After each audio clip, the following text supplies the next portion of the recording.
pronounce his name, Immanuel Kant versus Ayn Rand. Rap battle, Rucka Rucka Ali.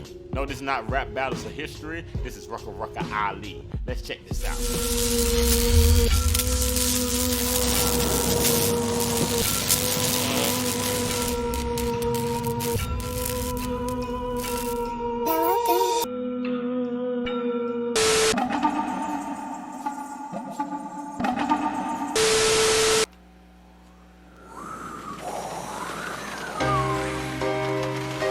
Graphic rap battle debates of philosophy.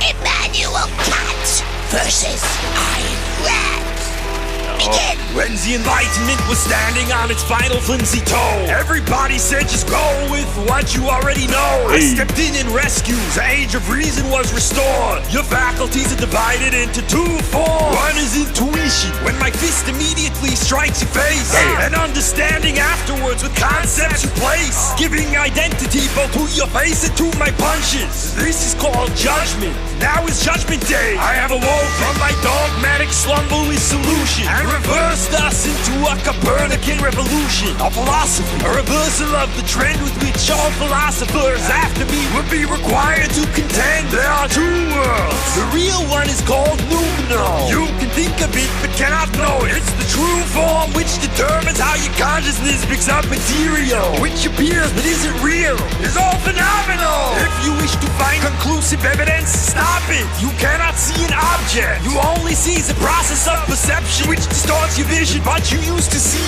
What is ethical, you ask me? Duty! Your respect for moral law must replace your inclination. The pursuit of what you want is reprehensible and dangerous. Unless the thing you want is to be moral, then you are permitted to enjoy a moral status. My categorical imperative supplies you with commandments and a purpose. We all act as arbiters of ethics and its servants. Every action must be eligible as universal law, and together we'll build a kingdom of ends like never before. That was cute, Immanuel, but you saved the age of reason like a slave master saves his subject from the pains of freedom. For over 2 centuries you've made the world abhorrent, but today I have these bars more extensive than your forehead. Your premises are faulty. You're salty at existence to the point that you declare reality is mere appearance. You make reason a mere exercise to make some room for face, just like you'd let in Epstein asking if there are children at your place. One mustn't compromise the evil, and the rational is the good, but just a drop of mysticism is like poison in your food. You could do much better, Kant. Well, on second thought you can't. You're so dishonest you've automatized the lies you tell yourself. Now let's be objective. I know a thing or two about it. Your existence plus my consciousness equals headache for hours. Your senses don't distort. They have a nature of perception. To deny your observations is worse than a contradiction. You could not be this big a moron while also being its opposite. So try applying Aristotle's logic to your consciousness and see what you've become. The most evil of all philosophers. I know you're German even if you didn't speak like Schwarzenegger. You're being destroyed, boy, like you destroyed the fate of Europe by exploiting all the errors made by philosophers before you. I remember that couldn't lock an object to its features, giving Hume the skepticism that you needed to unleash epistemic doom and separate reality from reason so deceitfully. You're like Plato on crack. He couldn't sing so low to things that man is deaf for having ears, blind for having eyes, and now men willingly march into gulags peacefully to die. An essence of duty?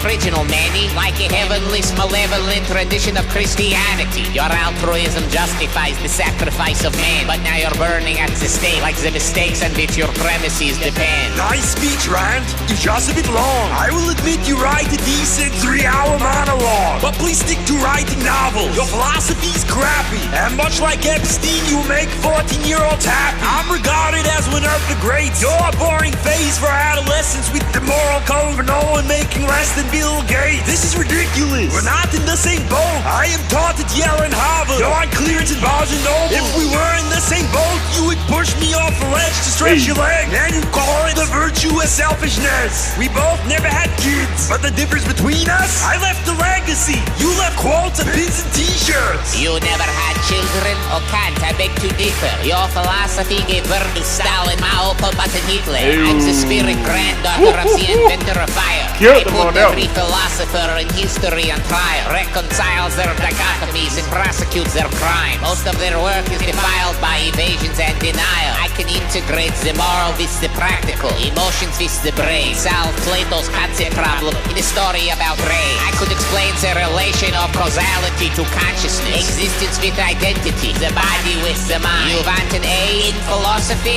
I'll give you 3. Aristotle, Aquinas, and I. Hey.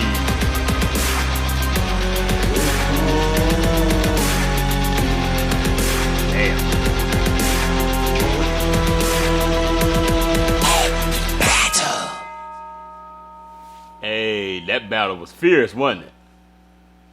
I like the part where she said, "Oh, you had never had children." I beg to differ. You birthed out from your philosophy. You birthed out such and such and such and such. I'm like, oh man, she killed them on that one.